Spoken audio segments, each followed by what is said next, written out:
오늘 하나의 말씀은 데살로니가 전서 2장 14절부터 16절까지 보겠습니다. 데살로니가 전서 2장 14절부터 16절입니다. 형제들아, 너희는 그리스도 예수님 안에서 유대에 있는 하나님의 교회들을 따르는 자들이 되었나니 그들이 유대인들로부터 고난을 받은 것 같이 너희도 너희 지방 사람들로부터 비슷한 것들로 고난을 받았느니라. 유대인들은 주 예수님과 자기들의 제언자들을 죽이고 우리를 핍박하며 하나님을 기쁘게 하지 아니하고 모든 사람을 반대하는 자들이 되어 이방인들이 구원받도록 우리가 그들에게 말하는 것을 금하고 항상 자기 죄들을 가득 채웠으며 이로써 진노가 극도로 그들에게 임하였느니라. For ye, brethren, became followers of the churches of God, which in Judea are in Christ Jesus. For ye also have suffered like things of your own countrymen, even as they have the Jews, who both killed the Lord Jesus and their own prophets, and have persecuted us.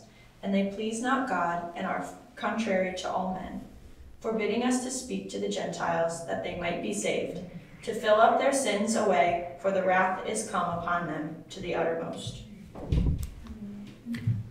오늘은 그리스도인의 삶과 핍박이라는 제목으로 함께 말씀을 나누고자 합니다.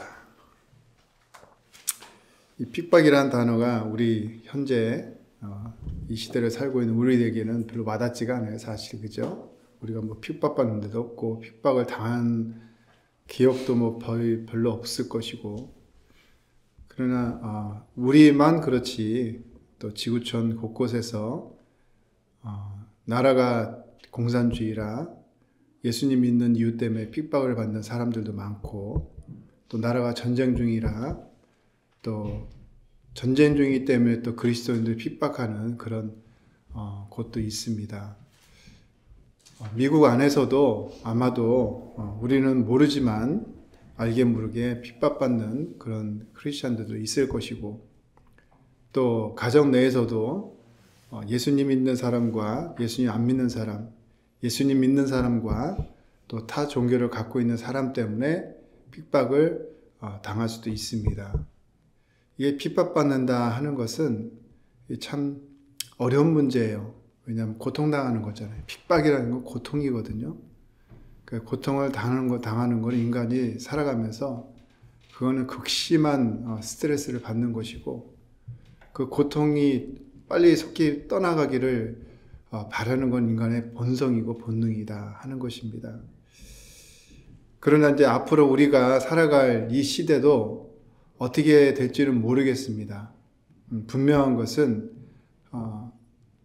지구가 생긴 이래, 하나님께서 천지를 창조하신 이래 가장 극심한, 가장 강한 핍박의 때가 올 것이다. 그게 7년 대환란의 때다라고 성경은 기록하고 있고, 또 하나님께서 그렇게 말씀하셨고요. 물론 우리는 그 전에 휴거를 받아서 그 진노의 때, 하나님의 그 진노의 때인 7년 대환란을 들어가진 않지만, 그렇다고 7년 대환란을 딱 시작을 기점으로 해서 핍박을 하느냐, 절대 그렇지는 않다는 것이죠. 좀 전에 말씀드린 대로 우리가 살고 있는 이 미국 땅에도 또 우리의 조국인 한국에도 이제는 노골적으로 크리스찬들을 핍박하고 크리스찬을 비난하고 비방하는 사람들이 정말 많아졌어요. 예수님을 안 믿는 사람들이 크리스찬을 핍박하고 비방하는 거는 익히 정말 오래된 역사이기도 하지만, 중요한 것은 예수님을 믿는다고 하는 사람들이 예수님을 믿는 사람들을 핍박하는 이 문제가 점점점 커지고 있다는 아주 슬픈 현실을 우리가 맞이하게 되었습니다. 이념이 틀리고 말씀 해석이 틀리다고 해서 핍박을 하는 거예요. 비방을 합니다. 그 사람을 막 육신적으로 핍박하는 건 법이 허용하지 않았기 때문에 안 하지만, 그 사람의 인격을 모독하고 그 사람에게 심한 스트레스를 주는 그런 핍박을 하는 것을 유튜브에서도 보게 되고 주위에서도 또 보게 되고, 또 그런 것을 볼 때마다 정말 이 정신적 핍박이라는 것도 정말 큰 거라는 것을 느낄 때가 있습니다. 오늘 데살로니가전서 2장 14절부터 16절을 보면 데살로니가 교회가 핍박받는 교회다 하는 것은 우리가 데살로니가 전서 1장을 보면서 우리가 익히 알고 있는 부분입니다. 사도 바울이 이제 이 핍박을 받는 이 부분에 대해서 14절부터 좀 자세하게 기록을 해 놓았습니다. 2장 14절을 보면은 형제들아 너희는 그리스도 예수님 안에서 유대에 있는 하나님의 교회들을 따르는 자들이 되었나니 그들이 유대인들로부터 고난을 받은 것 같이 너희도 너희 지방 사람들로부터 비슷한 것들로 고난을 받았느니라. 유대인들로부터 고난을 받았다. 유대인이 유대인을 핍박을 하는 겁니다. 그 다음에 너희 지방 사람들로부터, 그러니까 데살로니가에 있는 유대인들로부터 어떤 핍박을, 고난을 받았다 하는 것을 사도 바울이 얘기하고 있습니다. 사실 이거를 반대로 생각하면은, 성령께서 역사하시는구나. 말씀이 정말 효력 있게 일하시는 거구나. 라는 증거이기도 해요. 내가 예수님 때문에 내가 뭐 죄를 지어서 내가 잘못해서 핍박받는 거는 그거는 별개의 문제고 내가 정직하게 살고 있는데 예수님 믿는 그 문제 하나로 인해서 내가 핍박을 당한다 할 때는 말씀이 효력 있게 그 안에서 일하고 있다는 증거라고 생각하시면 됩니다. 그거는 하나님께서 이렇게 말씀하신 거예요. 너가 예수님을 믿는 순간부터 핍박이 따를 수 있다. 신약 성경을 보면은 마태, 마가, 누가, 요한복음, 그죠? 예수님의 생애를 기록한 복음서입니다. 사복음이라고 그러죠. 그래서 어떻게 예수님이 사셨고, 어떤 말씀을 하셨고, 그 다음에 예수님께서 어떻게 승천하셨고, 또 예수님의 말씀이 어떻게 이루어졌다 하는 것을 기록한 사복음서입니다. 그 다음에 그 이후에 사도행전과 로마서, 빌립보서, 에베소서, 데살로니가 전후서, 갈라디아서 이런 서신들은 사도 바울이 그 당시에 이방인들에게 복음을 증거해서 복음이 선포됨으로 인해서 교회가 생기고 그 교회가 생김으로 인하여서 어떻게 복음이 전달되는 과정에서 어떻게 핍박을 당하였는지 어떤 고난을 당하였는지 기록한 서신들이 바로 그런 부분들입니다. 그러니까 결국은 내가 픽박을 받는다 예수님 때문에 그것은 당연한 것이다 하는 것을 우리가 생각할 수 있다라는 것이죠. 복음으로 인해 그 고난에 참여한 교회라는 것은 사실 하나님의 입장에서는 그거는 당연한 것이고 그렇게 말씀하셨으니까 그것은 오히려 복된 것이다.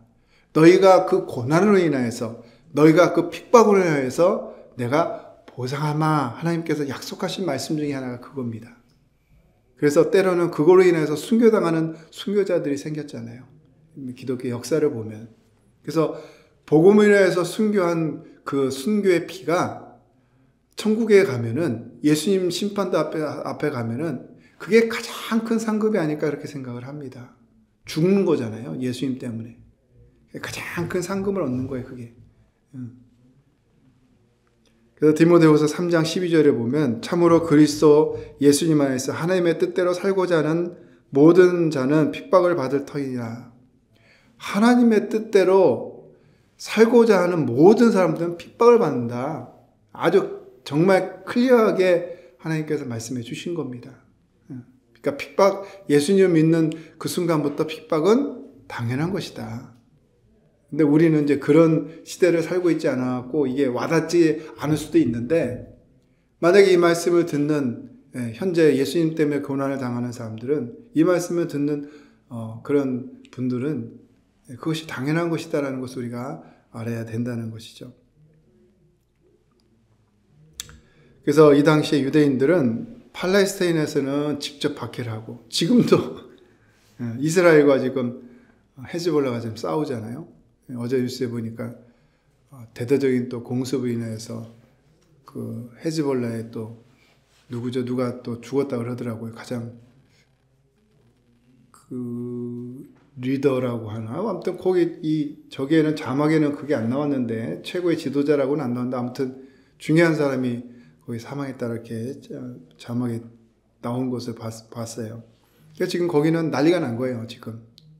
그러니까 그 지역에 있는 사람들은 만약에 크리스찬들이 있다 하면은 뭐 진짜 고래 싸움에 새우등 터진다고 그냥 자기가 크리스찬 이유 때문에 고난당하고 고통당하는 것은 그건 기본이 된다.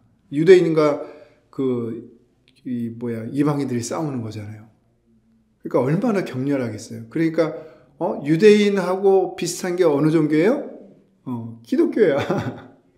그러니까 그냥 같이 그냥 묶어서 아마 막 핍박하고 그런 경우도 분명히 있을 것이다 하는 것입니다. 2장 15절에 가면요. 유대인들은 주 예수님과 자기들의 대언자들을 죽이고 우리를 핍박하였으며 하나님을 기쁘게 하지 않냐고 모든 사람을 반대하는 자들이 되었다 하는 것입니다. 유대인들이 크리스찬을 픽박한다. 지금도 그래요. 이스라엘에서 사는 유대인 가운데 메시아닉 주스라는 게 있어요. 주스. 메시아닉 주스라는 건 뭐냐면 내가 유대교로 태어났는데 내 부모로부터 이렇게 조상부터 해갖고 내가 유대교로 태어났는데 내가 예수님의 복음의 말씀을 듣고 개종한 사람들이에요. 네, 종교를 바꿔버린 거야. 유대교에서 기독교로. 그래서 메시아닉 주스라고 그러는데 예전에 한번 제가 몇 번 메시아닉 주스라는 그런 다큐를 아주 오래전에 본 적이 있어요. 지금은 이제 어떻게 진행되고 있는지 모르겠는데 그 당시까지만 하더라도 이스라엘에서 내가 기독교로 개종한다, 기독교로 내가 바꾼다 하면은 그거는 거의 핍박을 그냥 기정사실로 받아들여야 된다라고 생각할 정도더라고요. 그 유대인들이 같은 동네에 사는 유대인들이 저거는 배신자다 이렇게 생각하는 거예요. 아직 그 순간부터. 또 그게 퍼집니다. 소문이 어떻게 그렇게 기가 막히게 하는지. 그래서 찝어요. 그래갖고 밖에서 돌 던지고 집을 망가뜨리는 일은 번번한 일이에요. 그러니까 돌 던졌다 그 돌에 맞아서 죽을 수 있는 거고 밖에 가면요 침 뱉고 조롱하고 비난하는 거는 그건 기본 살 수가 없는 거예요. 그러니까 다른 지역으로 이사를 가고 막 그래요. 근데 또 이 당시 들었지만 지금 들으니까 아주 교묘하게 자기들끼리 이 네트워크가 돼갖고 또 기가 막히게 알아요. 그거를 받고 살더라고 그분들이. 근데 그 취재진이 인터뷰를 하면서 다시 유대교로 갈 마음 없냐 이런 그 예수님 믿는 것 때문에 그 종교 때문에 이해가 안 된다. 취재진은 그거잖아요. 이해가 안 된다. 뭐하러 그렇게 핍박을 당하고 비난과 조롱을 당하냐. 다시 가면 안 되냐 했더니 몰랐을 때는 몰랐는데 알고 보니까 우리가 지금 그토록 바라고 있는 메시아가 예수님이었다는 사실, 그것도 벌써 2000년 전에 오셨다는 그분이 메시아라는 사실을 알고 나니까 나는 도저히 그 유대인을 못 가겠다. 유대교를 못 가겠다. 이렇게 고백을 하더라고요. 그러니까 그분들이 한 가지 뭐라 하는지 알아요? 죽으면 죽었지 못 가겠다. 이렇게 얘기하는 거예요. 순교를 각오한다는 거예요. 순교를. 이게 대단한 복음의 이게 생명력입니다. 몰랐을 때는 내가 몰랐다. 근데 알고 나니까 이것이 생명이었고 이것이 진짜였고 그분이 나의 구세주였구나. 그러니까 내가 그 구세주인 그분을 위해서 그분이 나를 위해서 죽으셨듯이 나도 그분을 위해서 죽을 각오가 돼 있습니다. 이렇게 얘기하더라고요. 식구 전체가 다. 와, 그런 얘기 듣고 감동받았어요. 감동 이상이죠. 그렇지. 바로 그리스도인의 삶이라는 게 그런 거야. 이런 동질감이 들더라고요. 나도 만약에 저 상황이 되면은 저분처럼 떳떳하게 말할 수 있는 사람이 나도 될 거야. 이렇게 나도 다짐하게 되더라고요. 여러분, 그 유대인들이요, 자기 동족들을 죽이는 거는 2000년의 유대인들 역사 가운데 아니죠. 그 구약 시대부터 있었으니까. 대언자들을 죽였다 그랬잖아요. 대언자들을 죽였다. 자기들의 대언자들을 죽인 그 사람들이 신약 시대에도 똑같이 했습니다. 신약 시대에도.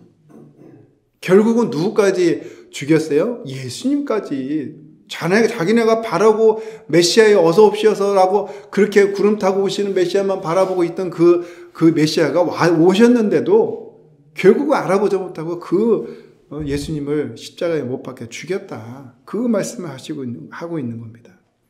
사도행전 2장 23절에 보면요. 그분께서 하나님의 정하신 계획과 미리 하심을 통하여 예수님의 십자가 사건은 다 예정되어 있는 거예요. 그죠? 네. 하나님이 다 정해놓으신 거잖아요. 아담과 이브가 하나님의 말씀에 불순종해서 죄를 짓는 순간 우리는 그 이후에 태어난 모든 사람들은 원죄라는 걸 갖고 태어나요.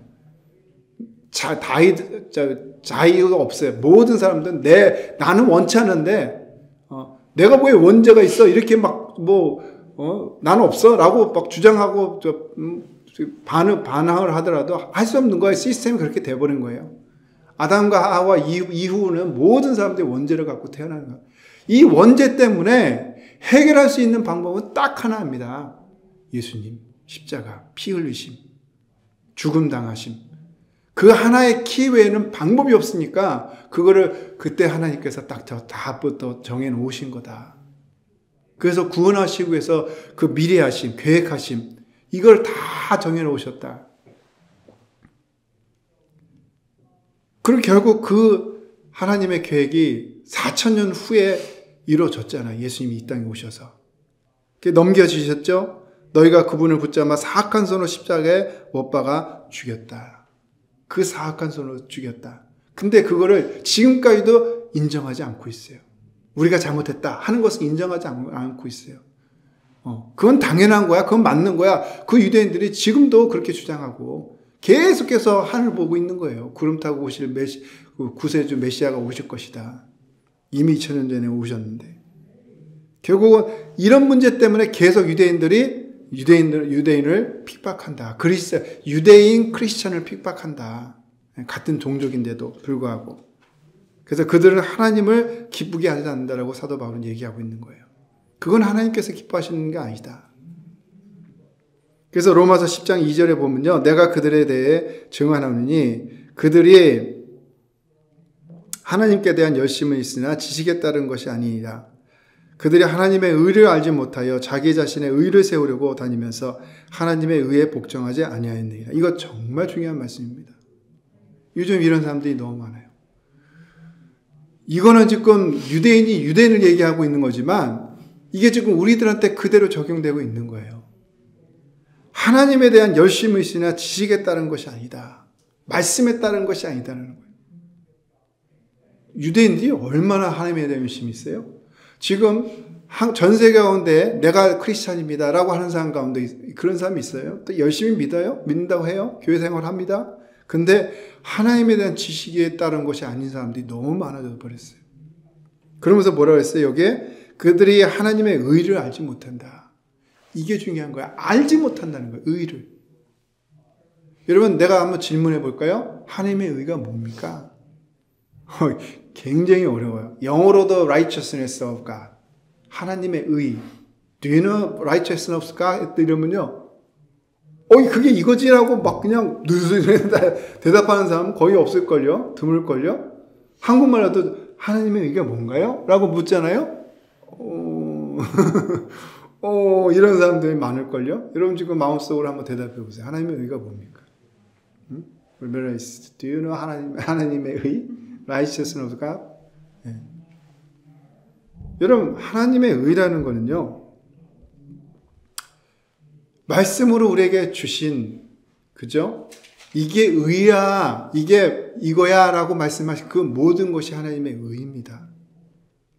정의, 하나님의 공의, 정의. 하라, 하지 마라. 365권이나 되는 그 말씀들. 612 중에 하라는 말씀이 365인가 그렇죠? 정확히 내가 기억이 안 나도 아무튼 비슷해요. 그러니까 해프는 하지 마라, 해프는 하지 말라 이렇게 되는 거예요. 유대인의 율법 가운데 612 가운데 그게 성경에 나와 있는 유대인의 율법들이 612가지나 돼요. 그 중에 하라는 게 해프, 하지 말라는 게 해프예요. 이게 다 하나님의 의입니다. 좋은 것만 하나님의 의가 아니라 우리가 정말 이건 힘든데 하기 힘들다 하는 이 everything이 다 하나님의 의인 거예요. 왜? 우리를 하나님께서 사랑하셔서 아주 디테일하게 말씀하신 겁니다. 물론 우리는 유대인들이 갖고 있는 612개나 되는 그 말씀들을, 율법을 우리는 지키지 않습니다. 그건 유대인들이 갖고 있는 거니까, 유대인들에게 주신 거니까. 그렇다고 해서 우리가 전혀 그거하고 관계없는 건 아니에요. 네. 하나님의 말씀을 종합해 보면 거기에 관계 있는 것들이 상당히 많습니다. 근데 그 하나 때문에 우리가 용서받는 거예요. 그 하나 때문에 우리가 forgiven 받은 거예요. 뭐? 예수님의 십자가 사건. 이게 키가 돼버린 겁니다. 그래서 우리가 그걸 다 안 지키고 살아도 하나님께서 이미 용서하셨어요. 이미. 단 우리가 살아가면서 짓는 죄들이 있잖아요. 그죠? 네. 그런 사소한 죄, 알게 모르게 짓는 죄들까지도 하나님께 다 용서하셨는데, 그렇다고 우리가 뻔뻔하게 살아갈 수 있는 건 아닙니다. 그 죄들에 대한 건 우리가 회개해야 된다는 거예요. 네. 성적인 죄, 또 생활적인 이 말로 짓는 죄, 행동으로 짓는 죄들은 우리가 회개해야 되는 거예요. 이미 우리가 이미 용서받았으니까 나 안 해도 돼. 이렇게 믿으면 안 되는 겁니다. 그건 우리가 회개하면서 살아야 된다.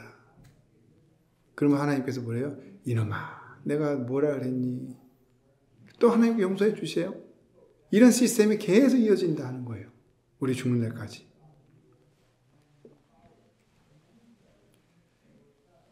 자신의 의를 세운다 하는 것은요, 자신의 의를 세운다. 요즘에 이런 사람들이 너무 많아졌어요. 이 크리스찬 가운데 얘기하는 거예요. 안 믿는 사람들이 얘기하는 게 아니라 자신의 의를 세우려고 다니면서 하나님의 의에 복종하지 않는다. 한국에 청문회가 있었어요. 국가인권위원회라는 게 있어요. 국가인권위원회. 영어로는 여기도 있을 거야 아마. 근데 영어로는 모르겠네. 나중에 설명해줘요. 국가인권위원장인데 그 인사청문회예요. 청문회. 이 사람을 여기로 할 거냐 말 거냐 이제 이런 인사청문회인데, 아니 인사청문회, 국가인권위원장의 청문회입니다. 청문회인데 이제 중요한 포커스가 뭐냐면, 이때 이분에게 질의응답을 한 사람들이, 여기 보면 김성애라는 사람이 있고 우리 하람의 이름이 똑같아요. 천하람의 사람이 있고 한 명이 더 있어요. 또 여자 있는데, 주로 이 둘이 이분 가운데 두고 어마어마한 공격을 하더라고요. 1시간을 넘게. 제가 이 유튜브를 들으면서 와, 저건 진짜 사탄이다 라는 그 생각이 들 정도로 정말 강력하더라고요. 근데 이게 넘길 수 없나? 그죠? 없는 거죠. 가설에 불구하기 때문에 배울 필요가 없다라고 하면서 교육과정에서 잠깐 스탑 해봐요. 자막 나오네.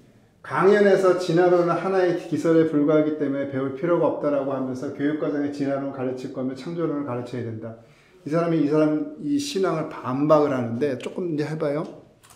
라고 하면서 교육과정에서 진화론 가르칠 거면 창조론도 가르쳐야 된다. 제가 뭐 밖에서 이런 주장하시는 건 뭐 100번 양보해서 그런 줄 알겠는데, 이번에 서면 질의에 그렇게 답변하셨더라고요. 거기서 말하는 창조론은 무엇인가요? 하나님께서 천지를 창조하셨다. 자, 잠깐 이거 한국 정치에서, 이게 지금 기독교 강연회가 아니에요. 한국 정치에서 국가위원장이라는 이런 분이 하나님께서 천지를 창조하셨다라고 대놓고 지금 국회의원들 앞에서 얘기를 한 거예요. 자기의 신앙을 고백한 겁니다. 그랬더니 이 사람이 그걸 이제 해봐요.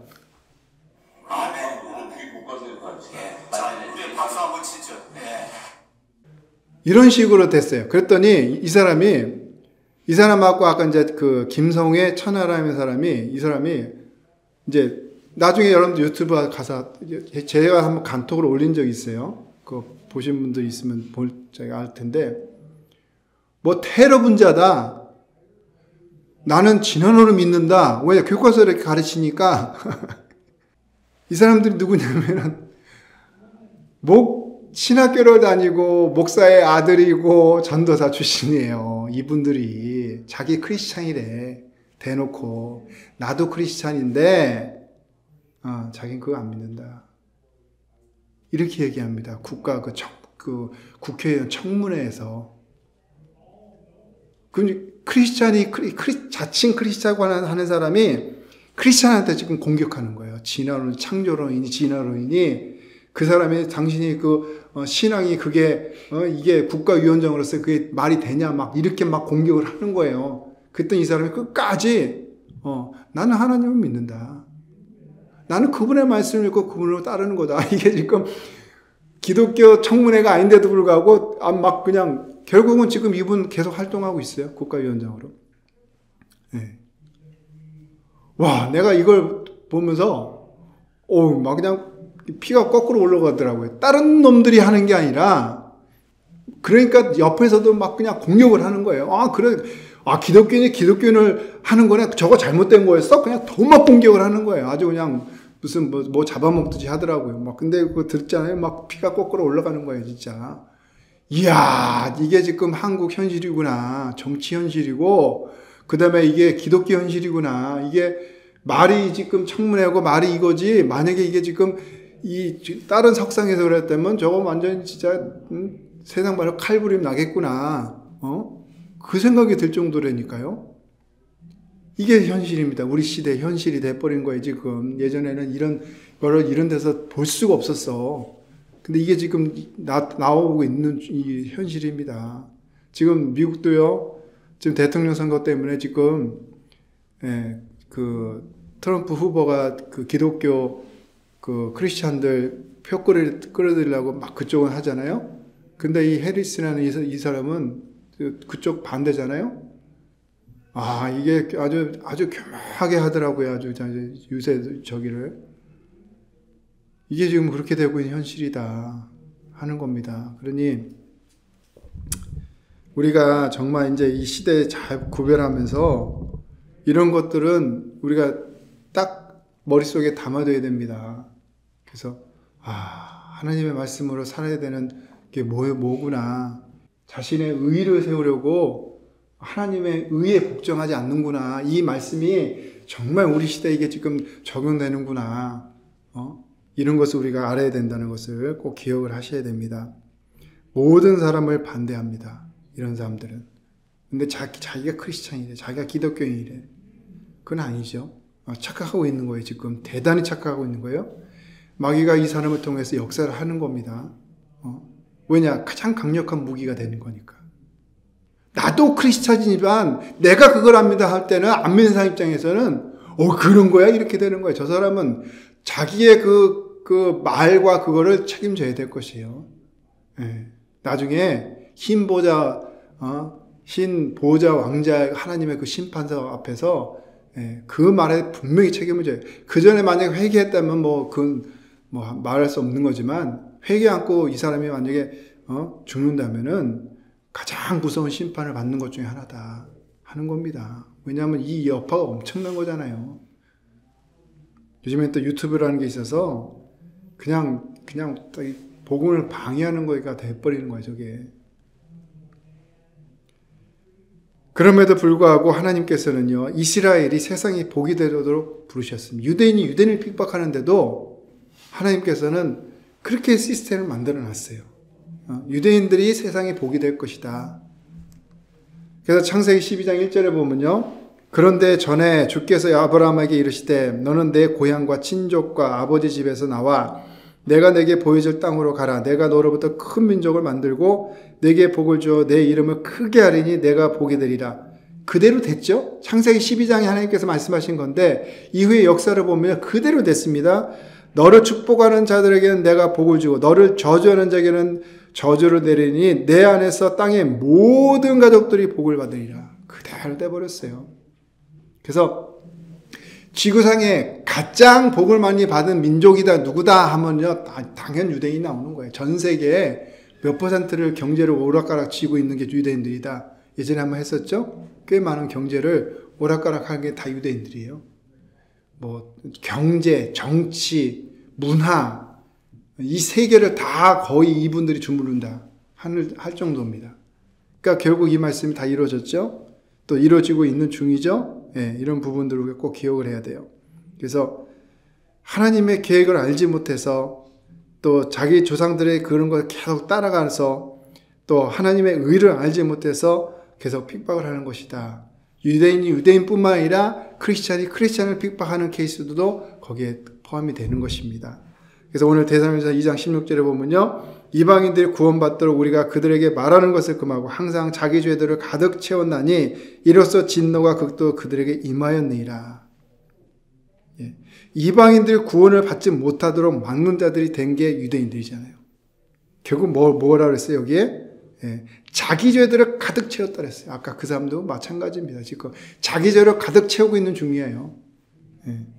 이로써 진노가 극도로 그들에게 임하였느니라. 이거는 그 2000년 전에 그 유대인들을 얘기하지만요, 결국은 이게 계속 역사가 흘러오면서 크리스찬들에게도 포함이 된다. 지금도 계속 진행되고 있는 말씀이다 하는 부분들을 우리가 기억을 해야 돼요. 그래서 하나님께서는 이런 데살로니가 교회를 핍박받는 이 사람들에게 항상 위로의 말씀을 해주고 있는 겁니다. 그럼에도 불구하고 견뎌라. 핍박받는 모든 유대인들, 그 다음에 크리스찬들, 그리스도를 믿는 유대인들이에요. 그 사람들에게 하나님께서는 뭐라 해요? 그럼에도 불구하고 견뎌라. 끝까지 참고 견디라고 말씀하시는 거예요. 이거는 구원을 견디라는 게 아니라 핍박을 견디라는 거예요. 핍박을 견디고 결국 그 핍박을 견디는 사람이 결국 뭐 하는 것이다? 그 사람이 바로 승리자가 되는 것이다 하는 겁니다.